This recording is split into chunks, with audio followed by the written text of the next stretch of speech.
Parasitoids का लिखो क्या होते हैं, लिखो दीज आर ऑर्गेनिजम्स, ये अडेप्टेशंस में लिखना, organisms which are parasites, organisms which are parasites in larval stage, organisms which are parasites in larval stage but become free living later. ये वो ऑर्गेनिजम्स हैं जब अपने लार्वल स्टेज में होते हैं तो ये ऑर्गेनिजम्स पैरासाइट्स होते हैं, ये दूसरों पे डिपेंड करते हैं, लेकिन जब ये ऑर्गेनिजम्स एडल्ट हो जाते हैं तो ये फिर दूसरे ऑर्गेनिजम्स पे डिपेंड नहीं करते हैं. These type of organisms are called as parasitoids. Example लिखो, parasitoidal wasp. ये वो wasp की insect like species हैं जो अपनी larval stage में, अपनी young stages में तो दूसरे organisms पे parasites होते हैं, लेकिन अपनी adult stages में ये अपनी life खुद जीते हैं. ये आज पूरी क्लास में मैं आपको तुम्हें बहुत छोटी छोटी टर्मिनोलॉजीज फिनिश करवा रही हूँ. अब लिखो adaptations of camels in deserts. इतने गर्मी में और रेगिस्तान में कैमल कैसे रहते हैं? Adaptations of camels in desserts.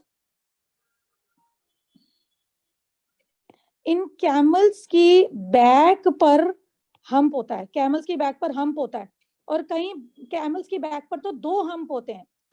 इस हम्प में फूड और वाटर स्टोर्ड होता है, क्योंकि कैमल को बहुत टाइम के लिए, कई कंटिन्यूड डेज के लिए बिना फूड और बिना पानी के रहना पड़ता है. तो सबसे पहले अडेप्टेशन में लिखो कि camel has hump on back for distribution of food and water in body. जब किसी भी चीज की फूड या पानी की स्कैर्सिटी होती है, कमी होती है, जो होती ही है कैमल के साथ, तो उस केस में कैमल का हम्प काम आता है. कैमल को कुछ भी उसके शरीर को ऐसा करना है कि कैमल के शरीर में से पानी का लॉस बहुत जल्दी ना हो, कैमल के शरीर के अंदर पानी रहे, तो उसके लिए कैमल में एक अडेप्टेशन होती है, डज नॉट स्वेट. कैमल को पसीना नहीं आता. कैमल का जो वेस्ट होता है, कैमल का जो एक्सक्रीटा होता है, उसके थ्रू भी बहुत सारा पानी बॉडी से बाहर नहीं आता, और कैमल का एक्सक्रीटा डंप होता है, यानी कि इसका जो एक्सक्रीटा होता है वो ड्राई होता है. इट हैज ड्राई डंक. जो गोबर है कैमल का, इट इज ड्राई, उसके साथ ज्यादा पानी बॉडी से बाहर वेस्ट नहीं होता. इट डज नॉट स्वेट, ये लिख लो, अप टू 50 डिग्रीज, 50 डिग्रीज तक तो कैमल को स्वेट नहीं आता.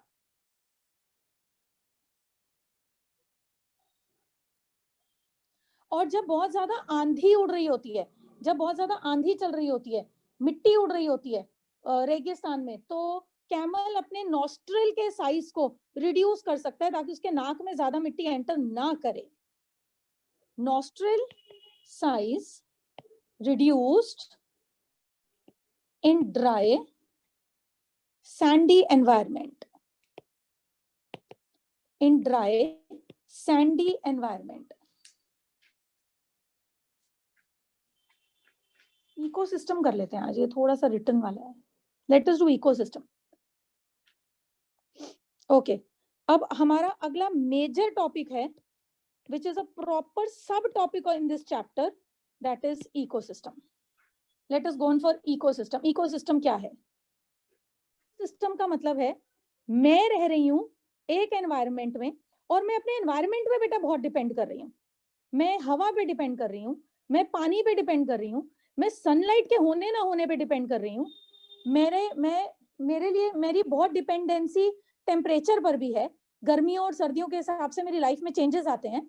मेरी क्या है, हम ह्यूमन बींग्स को फिर भी एडजस्ट करते हैं. एनिमल्स की लाइफ में तो बहुत चेंजेस आते हैं टेम्परेचर की वजह से, अवेलेबिलिटी ऑफ सनलाइट की वजह से, क्योंकि कई जानवरों के अंदर तो उनका एग लेइंग पीरियड, उनका ब्रीडिंग पीरियड, उनका माइग्रेशन पीरियड ही टेम्परेचर, सनलाइट वगैरह पे डिपेंड करता है. सॉइल के अंदर एसिडिटी और बेसिसिटी, सॉइल का स्टराइल होना, सॉइल का फर्टाइल होना, इस पर बहुत चीजें डिपेंड करती हैं.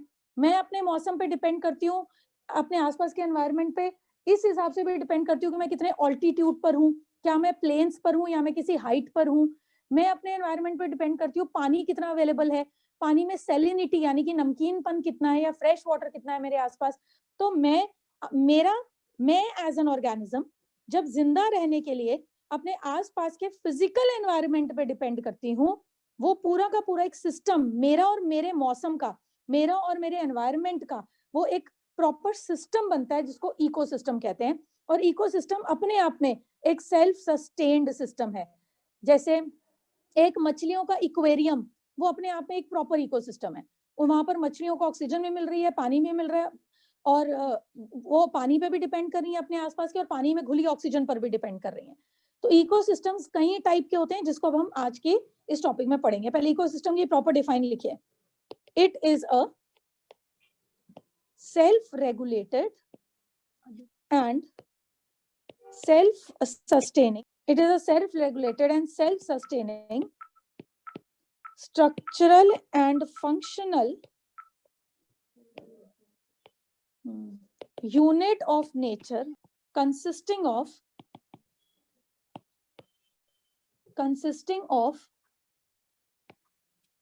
community of living beings।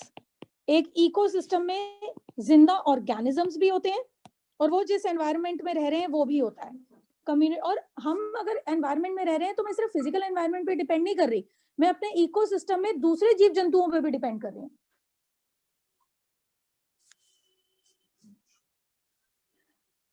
of living organisms or of living beings and its physical environment। तो एक जगह पे रहने वाले सारे जीव जंतु और उनका फिजिकल एनवायरनमेंट। और एक लाइन जरूर लिखनी है, both interacting with each other, both interacting with each other। हमारा फिजिकल एनवायरनमेंट और हम एक दूसरे के साथ इंटरेक्ट करते हैं, एक दूसरे पे डिपेंड करते हैं। तो आप लोग एनसीईआरटी वाली डिफाइन भी ले सकते हो, मेरी वाली डिफाइन भी ले सकते हो, अपनी इंग्लिश नहीं बनाने। अब लिखो टू टाइप्स ऑफ इकोसिस्टम। अब हम बात कर रहे हैं टू टाइप्स ऑफ इकोसिस्टम की। एक है टेरेस्ट्रियल इकोसिस्टम या फिर land ecosystem. Terrestrial ecosystem, land ecosystem. Terrestrial और लैंड इकोसिस्टम, जिसके अंदर एग्जांपल लिखो, forest, grasslands, deserts and gardens. ये टेरेस्ट्रियल या लैंड इकोसिस्टम्स हैं, जहां पर हम लोग जमीन पर होते हैं अपने एनवायरनमेंट के साथ। और दूसरे मेजर इकोसिस्टम्स हैं इक्वेटिक इकोसिस्टम्स या वाटर इकोसिस्टम्स, जहां पर वो पूरा सेल्फ सस्टेन्ड यूनिट होता है पानी में। इक्वेटिक इकोसिस्टम है फ्रेश वाटर, फ्रेश वाटर के अंदर उनके जीव जंतु, पॉन्ड्स के अंदर का पानी और उनके जीव जंतु, लेक्स के अंदर का पानी, स्ट्रीम्स यानी कि झरनों के अंदर का पानी और उनके जीव जंतु। तो इकोसिस्टम के दो टाइप, इकोसिस्टम के बहुत सारे टाइप्स हैं, लेकिन अगर हम लोग क्लासिफिकेशन इस बेस पे करें कि इकोसिस्टम कहां पर है, तो टेरेस्ट्रियल और इक्वेटिक इकोसिस्टम। और इकोसिस्टम होता है कोई लिविंग ऑर्गेनिजम्स और उनकी डिपेंडेंसी उनके आसपास के एनवायरनमेंट पे। अब हम कर लेते हैं डिफरेंट टाइप्स ऑफ इकोसिस्टम्स, अलग अलग इकोसिस्टम्स के साथ रिलेटेड टर्म्स पढ़ लेते हैं। टाइप्स ऑफ इकोसिस्टम में इनमें पहली कैटेगरी लिख लो नेचुरल इकोसिस्टम्स, जो प्रकृति में ऑलरेडी इकोसिस्टम्स बने हुए हैं, जहां पर लोग जीव जंतु रह रहे हैं, जानवर रह रहे हैं, पौधों के साथ पौधे रह रहे हैं, जानवरों के साथ एक मौसम में, एक एनवायरनमेंट में। नेचुरल इकोसिस्टम्स वो होते हैं जो नेचर में डेवलप करते हैं, जैसे जंगल अपने आप नेचर में डेवलप कर जाते हैं, अगर हम डेवलप होने दें तो इट डेवलप्स। नेचुरल इकोसिस्टम्स होते हैं those develop in nature without human support, those develop in nature without human support।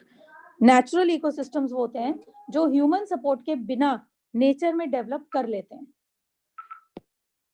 Example है फॉरेस्ट। मैन मेड इकोसिस्टम्स या उनको कहते हैं एंथ्रोपोजेनिक इकोसिस्टम्स। Man-made ecosystems या anthropogenic ecosystems. They are created and maintained by human beings. ये वो artificial ecosystems हैं जो अपने आप नहीं बने, नेचर में अपने आप नहीं बने. जैसे एग्रीकल्चर, मिट्टी के हिसाब से यहाँ पर ब्लैक सॉइल है, यहाँ पर टेम्परेचर ऐसा है, तो चलो यहाँ पे कॉटन ग्रो कर देते हैं. वो सब हमने सोचा. एग्रीकल्चर, छोटे छोटे कॉलोनीज में, एरियाज में गार्डन्स का बनाना, एक्वेरियम का बनना, ये सब मैन मेड इकोसिस्टम्स हैं.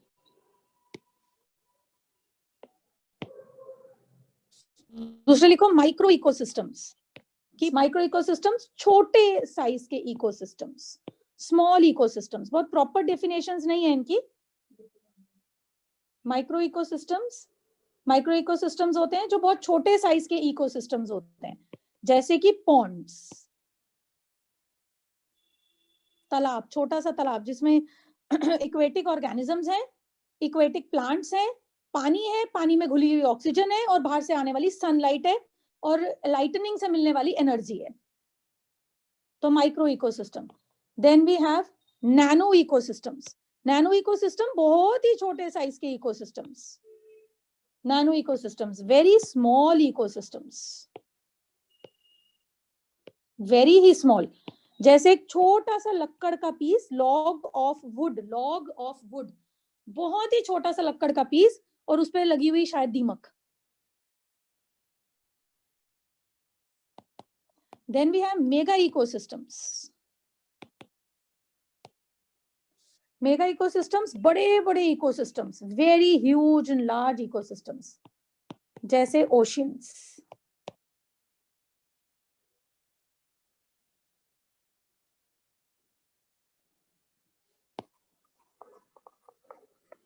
Then global ecosystems, जो पूरी ग्लोब में फैला है, जो पूरे ग्लोब पर रहने की जगह है, वो है हमारा बायोस्फीयर.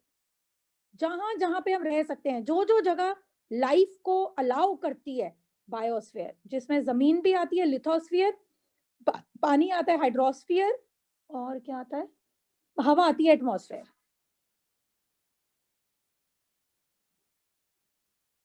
अब हम इकोसिस्टम्स से रिलेटेड कुछ फीचर्स पढ़ने लगे हैं. फीचर्स या कैरेक्टरिस्टिक्स ऑफ इकोसिस्टम. जहां पर आप लोग रह रहे हैं उस जगह के क्या क्या फीचर्स या क्या क्या कैरेक्टरिस्टिक्स होते हैं जिस जगह पे आप रह रहे हैं उसके एनवायरमेंट के साथ. सबसे पहला है balance in nature. Balance in nature, ecosystem के अंदर एक बैलेंस बनना बहुत जरूरी है.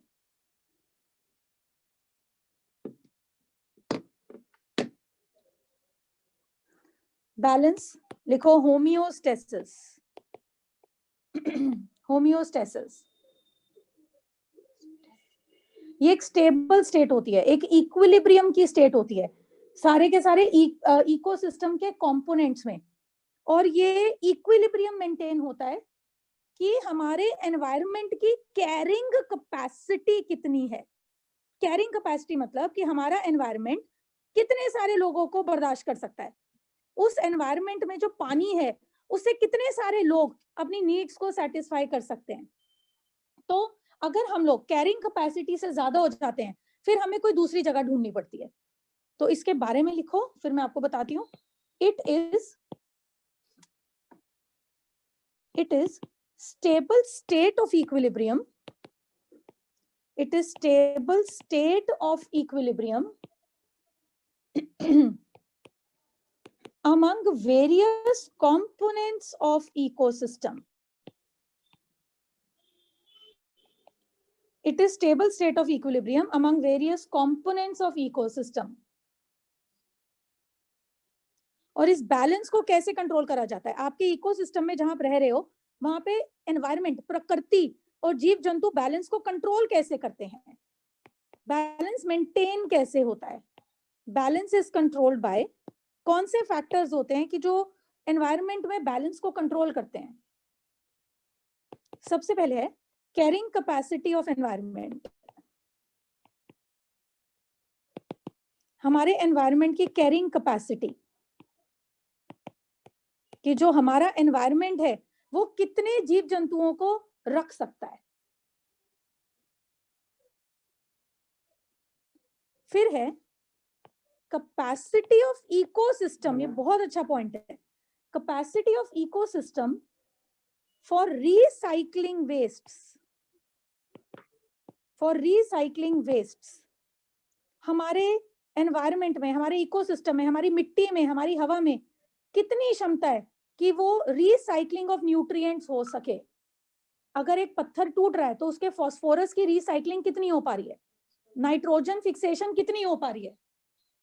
तीसरा सेल्फ रेगुलर कह सकते हो या सेल्फ रेगुलेशन लिख लो। हमारे इकोसिस्टम का खुद को सेल्फ रेगुलेट करना। हमारा इकोसिस्टम कुछ ऐसे मेंटेन्ड होता है कि ऑर्गेनिजम्स अपने आप को ना खुद ही ठीक ठाक तरीके से डिस्ट्रीब्यूट कर लेते हैं। जंगल में मोंकीज को पता है उन्हें कहाँ रहना है, राइनोसोरस को भी पता है उन्हें कहाँ रहना है, और लायंस को भी पता है उन्हें कहाँ रहना है, डियर को भी पता है मुझे लायन के पड़ोस में नहीं रहना। तो सेल्फ रेगुलेशन या फिर डिस्ट्रीब्यूशन ऑफ ऑर्गेनिजम्स अपने आप इकोसिस्टम में प्रॉपरली होती है, जिससे इकोसिस्टम बैलेंस्ड रहता है। Distribution of organisms.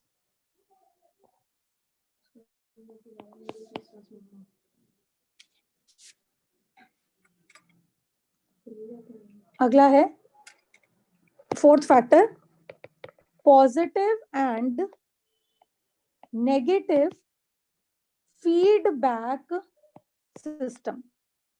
Positive and negative feedback system.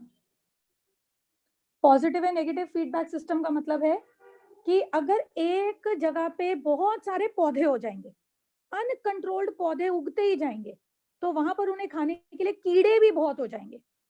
तो बैलेंस ऐसे बनता है कि नेचर किसी ना किसी चीज की ग्रोथ को रोकता है, और उसके लिए अभी हमने फैक्टर्स करे हैं, प्रीडेशन और बहुत सारी स्पीशीज इंटरेक्शंस पढ़ी हैं अभी हमने। अब है दूसरा फीचर है इकोसिस्टम का, फूड। भैया खाना नहीं होगा तो मैं वहां रहूंगी क्यों उस इकोसिस्टम में, और खाना ही तो उस इकोसिस्टम में रहने वाले अलग अलग स्पीशीज को जोड़ता है। पौधे खाना बनते हैं डियर का, डियर खाना बनता है लायन का, और जब लायन मर जाता है तो उसकी डेड बॉडी खाना बनती है वल्चर का। तो फूड ही बेटा वो एक कनेक्शन है जो अलग अलग लेवल्स को आपस में जोड़ता है, क्योंकि एक लेवल दूसरे से फूड चाहती है। तो फूड क्या है, it connects biotic members, biotic मतलब living, it connects biotic members of ecosystem. तो फूड इकोसिस्टम के बायोटिक मेंबर्स को कनेक्ट करता है। फूड वो मटेरियल है जो अलग अलग इंग्रेडिएंट्स का बना है और जिसके अंदर की एनर्जी होती है। Food is a group of materials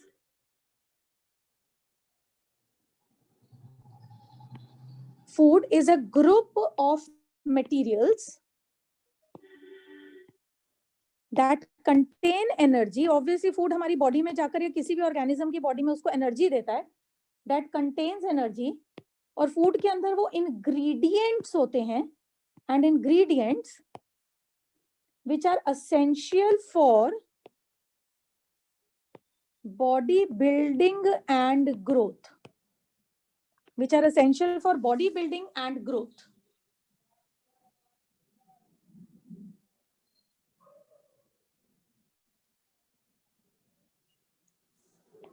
तो फूड के अंदर वो इंग्रेडिएंट्स होते हैं जो बॉडी बिल्डिंग और ग्रोथ के लिए जरूरी होते हैं। फूड को कौन मैन्युफैक्चर करता है, फूड को बनाते हैं प्लांट्स। सबसे पहले फूड को प्लांट्स बनाते हैं, प्लांट्स होते हैं तो जानवर जिंदा रहते हैं। हम अगर कोई फूड बना रहे हैं तो वो फूड भी हम या प्लांट्स को बना रहे हैं, हम या तो अपनी सब्जी में कोई प्लांट को कुक कर रहे हैं या एनिमल को कुक कर रहे हैं, और जिस एनिमल को हम कुक कर रहे हैं उसने भी कभी प्लांट को ही खाया था। तो food is manufactured by, food is manufactured by food is manufactured by producers, जो प्रोड्यूसर्स हैं, जो प्लांट्स हैं, वो फूड को बना रहे हैं एंड इज यूज्ड बाय, और उस फूड को हम लोग यूज कर रहे हैं, और हम लोग हैं हेट्रोट्रॉप्स। हम लोग वो हैं जो फोटोसिंथेसिस से अपना खाना खुद नहीं बनाते। तो जो लोग फोटोसिंथेसिस से अपना खाना खुद बनाते हैं, उनसे हम हेट्रोट्रॉप्स खाना ले लेते हैं, यानी कि फूड हमें और प्लांट्स में कनेक्शन होता है।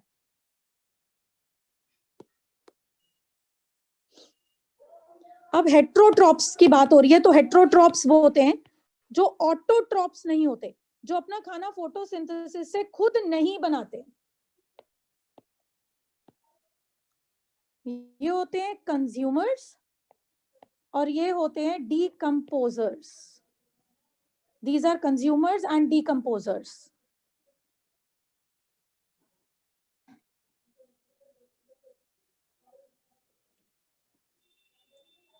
हेट्रोट्रॉप्स है कंपोजर्स और कंज्यूमर्स और डीकम्पोजर्स। कंज्यूमर्स आगे दो टाइप के हैं, हर्बीवोर्स जो प्लांट्स को खाते हैं, और कार्निवोर्स जो जानवरों को खाते हैं। और डीकम्पोजर्स वो होते हैं जो डेड बॉडीज को डिके करते हैं, जैसे कीटाणु।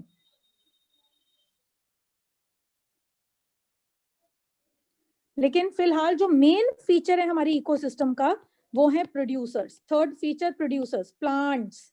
प्लांट्स का होना किसी भी इकोसिस्टम के लिए बहुत सिग्निफिकेंट है। अब हम बात कर रहे हैं प्रोड्यूसर्स की।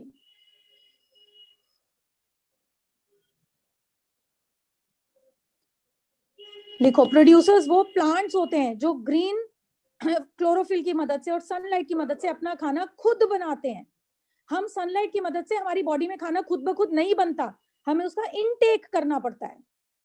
तो producers they are photosynthetic. Producers photosynthetic होते हैं, या प्रोड्यूसर्स ऑटोट्रॉफिक प्लांट्स होते हैं जो अपना खाना खुद बनाते हैं रॉ मटेरियल से और सनलाइट से, which synthesize organic food. Organic food मतलब इनके खाने में कार्बन बहुत मात्रा में होती है। Which synthesize organic food from inorganic raw materials, from inorganic raw materials with the help solar radiations, with help of solar radiations।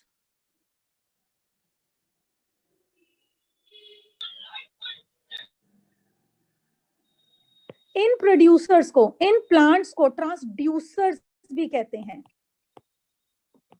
लिखो, प्रोड्यूसर्स आर ऑल्सो, ये पॉइंट इंपॉर्टेंट है, आर ऑल्सो ट्रांसड्यूसर्स। प्रोड्यूसर्स को transducers भी कहते हैं, as they are able to convert, as they are able to convert light energy, ये important point है, into chemical form। इसका मतलब ये है कि पौधे सन की लाइट की एनर्जी को फूड में कन्वर्ट कर देते हैं। सन की लाइट से पौधे अपना खाना बना पाते हैं, क्योंकि सन की लाइट से पौधे बनाते हैं, हमने 11th में पढ़ा था, सन की लाइट से पौधे बनाते हैं एटीपी और एनएडीपीएच। और रात के टाइम पे इन एटीपी और एनएडीपीएच को यूज करके केल्विन साइकिल की वजह से पौधे बनाते हैं अपना फूड। तो बेसिकली जो प्रोड्यूसर्स होते हैं वो ट्रांसड्यूसर्स होते हैं, क्योंकि वो सन की लाइट को यूज करके उसको फूड की फॉर्म में कन्वर्ट कर देते हैं। प्रोड्यूसर्स का एक और फंक्शन है, ग्रीन प्लांट्स का एक और फंक्शन है कि वो एनवायरनमेंट से कार्बन डाइऑक्साइड को पिकअप करते हैं फूड बनाने के लिए। They pick up carbon dioxide from atmosphere, they pick up carbon dioxide from atmosphere to make food. Plants के अंदर जो पानी होता है वो टूट जाता है, उससे हाइड्रोजन और ऑक्सीजन बनती है, और ये हाइड्रोजन प्लांट्स के अंदर कार्बन डाइऑक्साइड से रिएक्ट करता है और बनता है food. These are all the steps that you had done in class 11th in the chapter of photosynthesis. Example लिखो प्रोड्यूसर्स के, उन ग्रीन प्लांट्स के जो अपना खाना खुद बना सकते हैं, उन ग्रीन लिविंग ऑर्गेनिजम्स के जो सनलाइट में अपना खाना खुद बनाते हैं। लेकिन कई प्लांट्स भी पैरासाइट्स होते हैं, हमने पढ़ा था कस्कटा और इंसेक्टिवोरस प्लांट्स, रेफ्लिसिया प्लांट्स, ये अपना खाना खुद नहीं बनाते ज्यादातर, और ये दूसरे पौधों पे डिपेंड करते हैं। लेकिन सारे ग्रीन प्लांट्स जिनमें क्लोरोफिल होता है वो अपना खाना खुद बनाते हैं सनलाइट को ट्रैप करके। प्रोड्यूसर्स होते हैं algae, bryophytes, vascular plants. Vascular plants मतलब जिनके अंदर जाइलम और फ्लोएम होता है, ये सारे के सारे प्रोड्यूसर्स होते हैं। वेस्कुलर प्लांट्स के अंदर आ जाते हैं आपके जिम्नोस्पर्म्स भी और एंजियोस्पर्म्स भी, टेरिडोफाइट्स भी। एल्गी, ब्रायोफाइट्स और वेस्कुलर प्लांट्स। और फिर उसके अलावा प्रोड्यूसर्स होते हैं फोटोसिंथेटिक बैक्टीरियाज। ऐसे कई बैक्टीरियाज होते हैं जो खुद फोटोसिंथेसिस करते हैं। देन कीमोसिंथेटिक बैक्टीरियाज, ये भी अपना खाना खुद बनाते हैं। And there are some photosynthetic protists. There are some photosynthetic protists, जैसे यूग्लिना जिसमें क्लोरोप्लास्ट होता है जो अपना खाना खुद बनाता है और वो यूनिसेल्युलर होता है।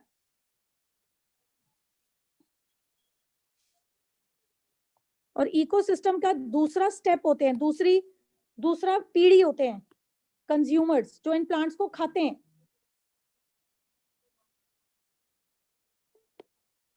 They are organisms that feed on other organisms.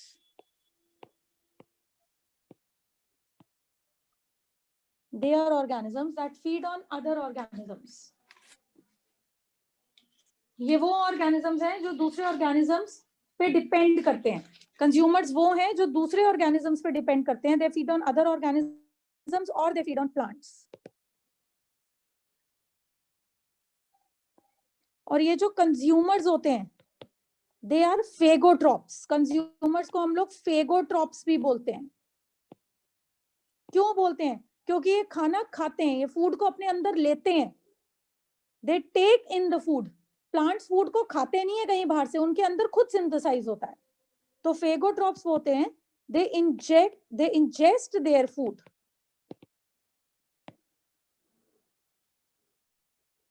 Consumers में पहली पीढ़ी आती है, पहला स्टेप आता है हर्बीवोर्स का। ये वो जानवर होते हैं जो प्लांट्स को खाते हैं।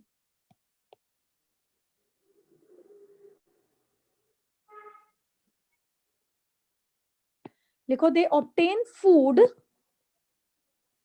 Directly from plants. ये फूड को प्लांट से डायरेक्टली खाते हैं, मतलब प्लांट को ही खा जाते हैं जो इनका फूड बनता है। जैसे गोट हो गया, डियर हो गया, ये सब प्लांट्स को खाते हैं। They are first order consumers. ये पहली पीढ़ी है कंज्यूमर्स की, ये प्लांट्स को डायरेक्टली खाते हैं।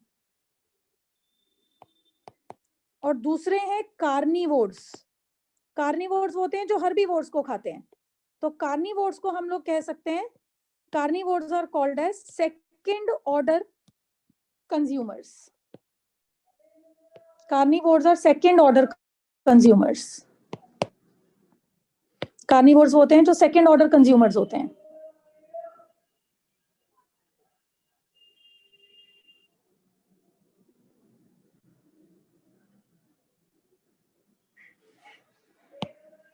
अब एक क्वेश्चन लिखो,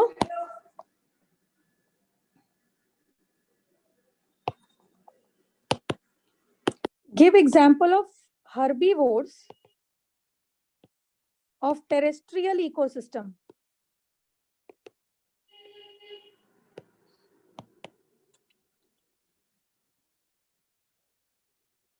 Give example of herbivores of terrestrial ecosystem. जमीन में रहने वाले कुछ कॉमन herbivores के बारे का नाम दो जो प्लांट्स खाते हैं। Deer, rabbit, mouse, squirrel, grasshopper, beetles, goat, cattle. Give example of herbivores अब उन प्लांट ईटिंग जानवरों का नाम जो इक्वेटिक होते हैं. Give example of herbivores of aquatic habitat.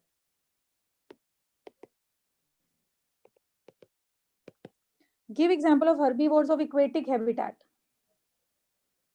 इसमें होते हैं कुछ protozoans, molluscs, crustaceans.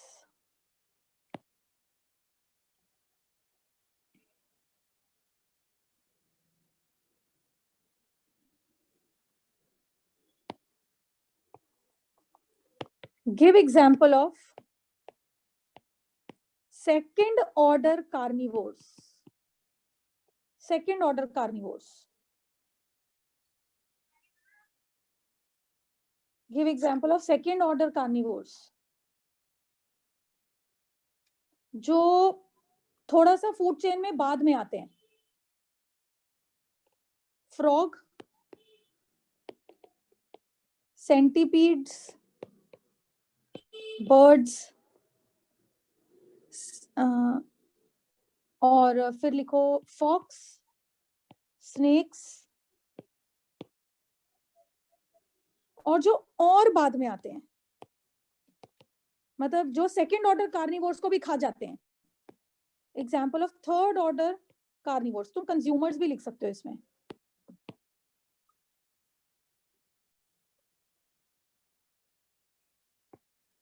Owl, peacocks, मतलब जो फाइनल लेवल होते हैं, इनको खाने वाले फिर कम ही होते हैं या ये डिकम्पोज हो जाते हैं.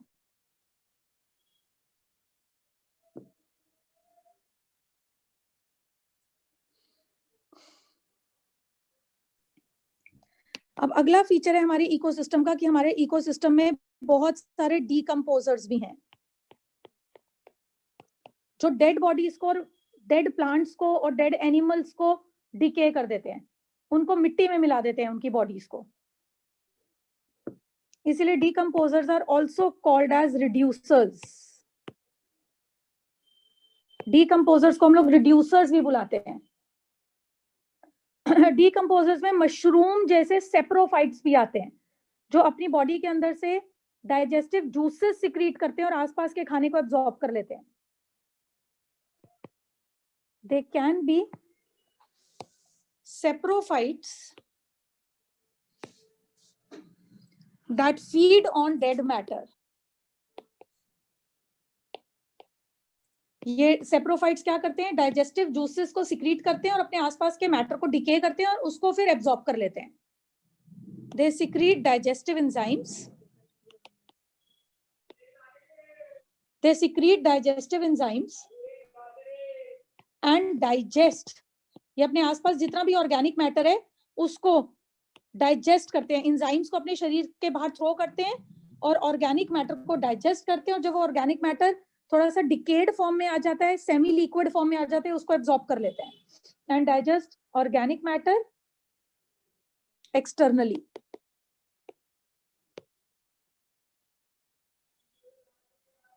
और इनमें से कुछ जो डिकेड ऑर्गेनिक मैटर होता है जिसको सेप्रोफाइट्स के डाइजेस्टिव जूसेस ने गलाया सड़ाया होता है, उसमें से कुछ डिकेड मैटर को कीटाणु भी उसके ऊपर फीड करते हैं. Some of decayed matter is absorbed by microbes. Is absorbed by microbes. और बाकी का जो डिकेड मैटर होता है जिसको ना कीटाणुओं ने यूज किया ना सेप्रोफाइट्स ने एब्जॉर्ब किया, वो सारा मैटर मिट्टी में चला जाता है और न्यूट्रिएंट्स की रिसाइकलिंग हो जाती है और मिट्टी फर्टाइल हो जाती है. And rest of the decade matter goes into substratum यानी कि soil.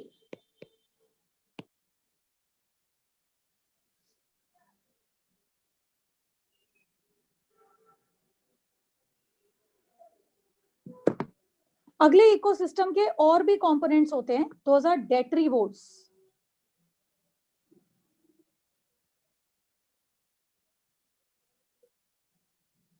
और डेट्रीवोर्स वो होते हैं जैसे कि जो किसी और डेट्रीवोर्स मतलब डायरेक्टली प्लांट्स के ऊपर डिपेंड नहीं करते, वो जानवर होते हैं जो डेट्राइटस पे फीड करते हैं, अपने आसपास के मटेरियल पे फीड करते हैं।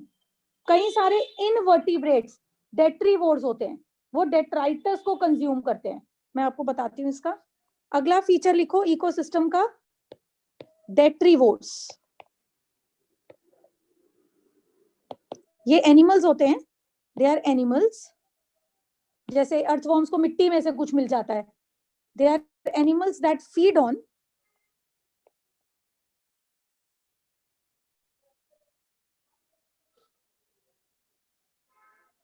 जो प्लांट्स और एनिमल्स का डिकेड मैटर होता है, ये उसको भी यूज कर लेते हैं।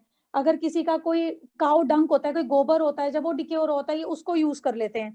These are animals that feed on detritus, और ये उसको पार्शली, डेट्राइटस वो एनिमल्स होते हैं जो डेट्राइटस पे फीड करते हैं, उसे पार्शली डाइजेस्ट कर देते हैं, और पार्शली डाइजेस्ट कर देते हैं, और उसके बाद उसको पूरे तरीके से डिके करते हैं माइक्रोब्स, and partially digested,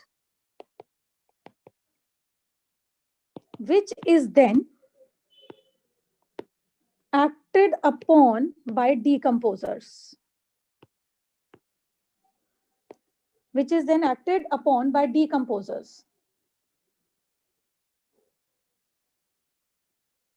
वैसे इनके लिए मैं टर्म बता दूं, डेट्रिटिवोर्स भी है, और एक और जो टर्म है दैट इज डेट्रिटोफेजेस। और इन डेट्रीवोर्स की वजह से न्यूट्रिएंट साइकिल्स में बहुत फायदा होता है। ये काफी चीजों को आधा अधूरा डाइजेस्ट करके छोड़ देते हैं, और फिर कीटाणुओं के लिए उन चीजों को प्रॉपर डाइजेस्ट करना अच्छा रहता है। These detrivores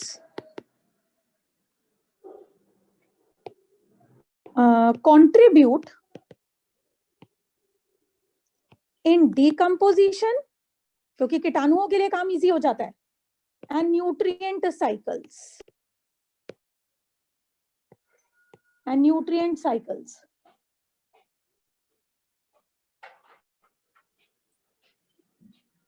एग्जाम्पल लिखो। हाँ जी, example is earthworms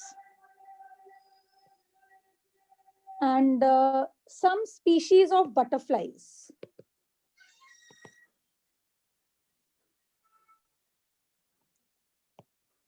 Then millipedes, and there are certain varieties of sea cucumbers,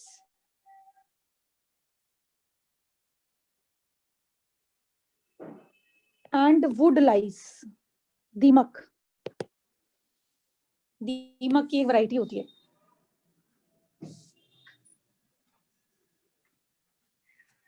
और डेट्रीवोर्स होते हैं जो बहुत ज्यादा लार्ज क्वांटिटीज में ऑर्गेनिक मैटर खा भी नहीं सकते, उसको पार्शियली ही डाइजेस्ट करते हैं।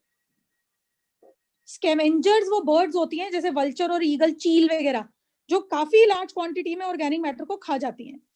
सो डेट्रीवोर्स आर नॉट स्कैवेंजर्स,